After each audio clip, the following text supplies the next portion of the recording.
بعد از حال اون روزا با لحظه های بی تو درگیرم، گفتم جهان بی تو یعنی مرگ. 10 سال رفتی و نمیمیرم. Han pasado 10 años ya y no quería, pero lo decidí.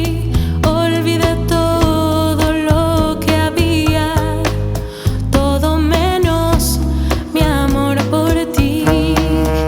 Aún te veo en cada rincón, te recuerdo en la oscuridad, tus sonrisas y el calor de tu voz, tus ojos llevándome a la eternidad.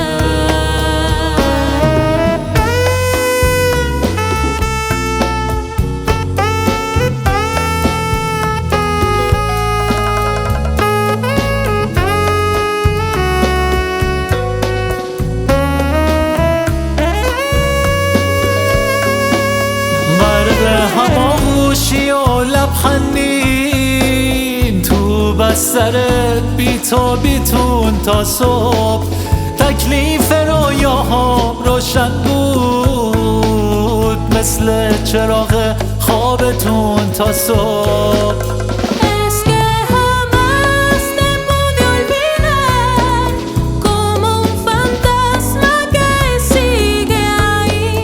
Luego vuelvo a la realidad. Caigo en el suelo si no estás aquí. 10 سال بعد از حال اون روزا با لحظه های بی تو درگیرم، گفتم جهان بی تو یعنی مرگ. 10 سال رفتی و نمیمیرم. Hace 10 años que no estás aquí, sigo soñando contigo. Quiero volver a aquella noche, noche de amor y copas de vino.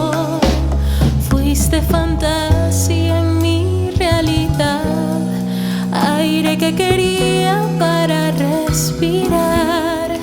Solo espero que en tu nueva vida aún no me puedas olvidar.